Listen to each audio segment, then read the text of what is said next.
Hello guys, ഇന്നത്തെ recipe butter chicken. ഒട്ടും താമസിച്ച റെസിപ്പിയിലോട്ട് പോകും. 1/2 kg chicken, ginger garlic paste 2 table spoon, 2 table spoon Kashmiri chilli powder, 1/2 sliced lemon. ഇതെല്ലാം കൂടി നമ്മൾ മാരിനേറ്റ് ചെയ്യും. 30 മിനിറ്റ്സ് മാരിനേറ്റ് ചെയ്യുക. അതിനുശേഷം നമ്മൾ ബട്ടറിൽ പൊരിച്ചെടുക്കുകയാണ്. 10 മിനിറ്റ്സ് കൊണ്ട് 2 സൈഡും കൂടെ പൊരിച്ചെടുക്കാം. പൊരിച്ചതിന് ശേഷം വേറെ പാത്രത്തിലേക്ക് മാറ്റുക. ഈ സെയിം പാൻ ഉപയോഗിച്ചിട്ട് തന്നെയാണ് നമ്മൾ മസാല പ്രിപ്പയർ ചെയ്യാൻ പോകുന്നത്. It's a 1 pot dish. അതിലേക്ക് സൺഫ്ലവർ ഓയിൽ ഇടുന്നു, 2 onions, 4 to 5 big tomatoes, cherry ടൊമാറ്റോസും യൂസ് ചെയ്യാം.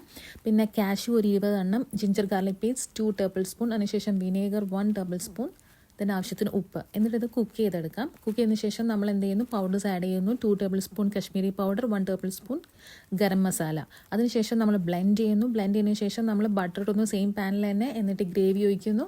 അതിലേക്ക് coriander leaves, 1/2 cup cooking cream, then 1 teaspoon Kasur methi, പിന്നെ നമ്മൾ ഫ്രൈഡ് ചിക്കൻ ഇടും. ഇനി ഒരു 5 മിനിറ്റ്സ് ലോ ഫ്ലെയിമിൽ കുക്ക് ചെയ്യാം.